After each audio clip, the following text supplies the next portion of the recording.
Hello everyone. I'm here to talk about dorsal fin collapse in killer whales in captivity. If you go to YouTube and look at videos of killer whales at SeaWorld or Marineland, in the comments section there are a lot of people who are still confused and don't understand the effect and why the killer whales dorsal fins collapse in captivity. And this is kind of some insight for you if you're one of those people who are curious. If you go to SeaWorld and ask them why their male killer whales' dorsal fins collapse, they will normally tell you that it's a result of genetics. And they will use Tilikum as an example, saying, he has a collapsed dorsal fin. So any of his offspring, in particular the males, will also have the collapsed dorsal fins as a result of his genetics. And while this is a possibility that dorsal fin collapse is a result of genetics, it is not a result for captive killer whales. People kind of argue over what causes it, but one thing that we do know is that, one, the water flow in the wild, the currents in the ocean, it helps stiffen the fin and keeps it strong and straight for the wild killer whales. In captivity, they're in pools with still water, and they have no constant flow. They don't have a current. So that is one factor in why the dorsal fin does not keep stiff. And it might also do well to tell you that the dorsal fin is made of cartilage, and that might give you some insight on why the water flow affects it. And another reason is gravity. Killer whales in captivity waterlog at the top, at the surface, and they do this for hours. They have nothing else to do in their tanks. They're very bored and misunderstood creatures. So whenever they lay at the surface like that, gravity takes effect, and as a result, the fin will start to collapse. And in the wild, killer whales are constantly active. They're constantly on the move. They're mostly underwater. They mostly stay surrounded by current.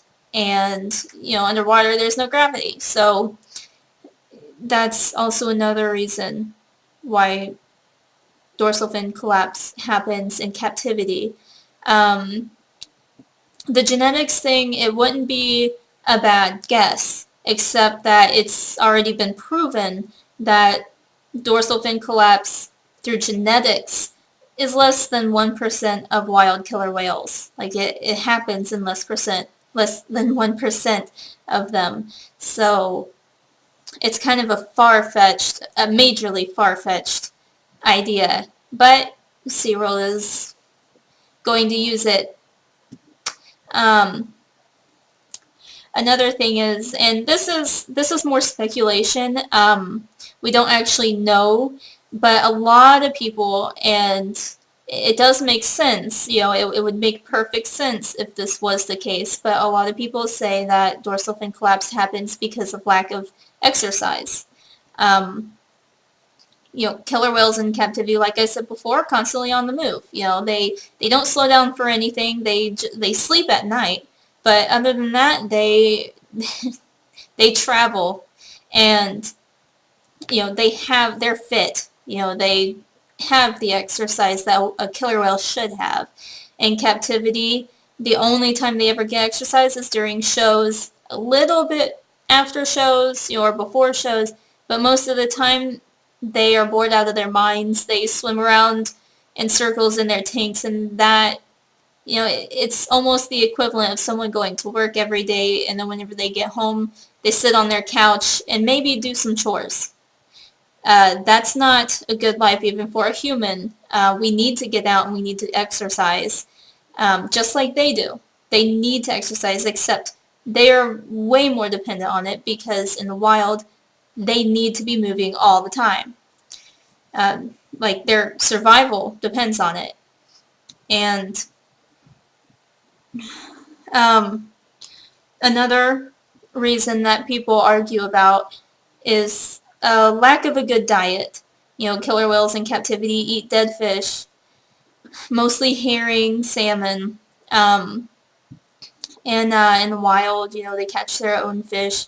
I do not know the specifics. I know that they're given vitamins in captivity, I believe, but that's another argument that goes on that, you know, could very well be valid, but I'm not going to say whether it is or not.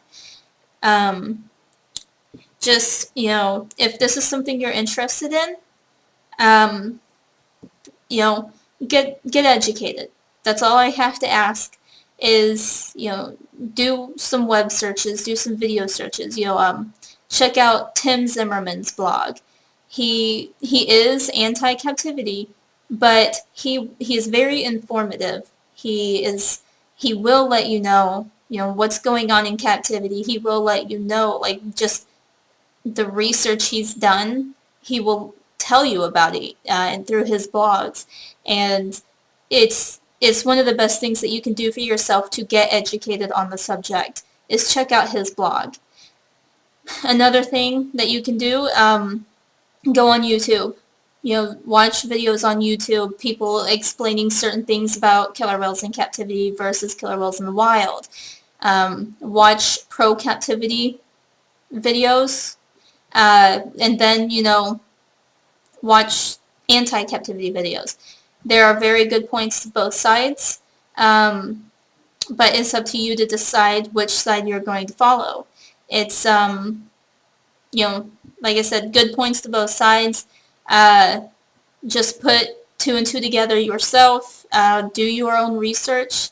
Some of it has to be extensive to really understand, but you will definitely get a better grasp on what is really going on at places like SeaWorld, who want to sugarcoat everything.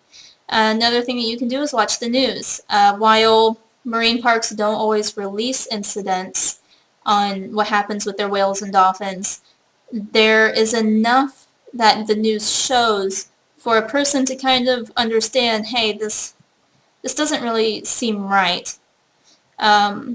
What is going on here? You know, it makes it, you know, obvious that the unnatural effects that captivity has on killer whales, well, whales and dolphins.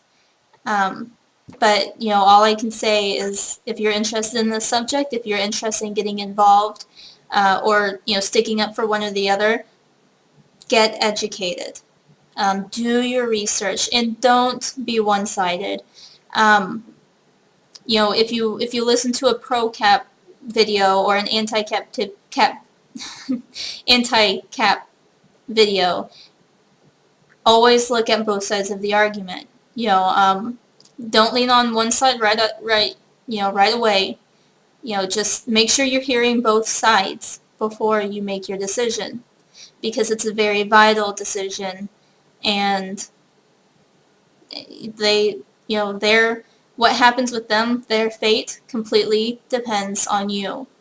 Um, Actually, you know, and we being their voices has done wonders. India, for as an example, has banned dolphin captivity in the country, and that's a phenomenal step toward an anti-captivity world. Um, and it just kind of shows you what could be our future. And if that's something you support, then be involved, be a voice, and make yourself heard. Thank you for listening.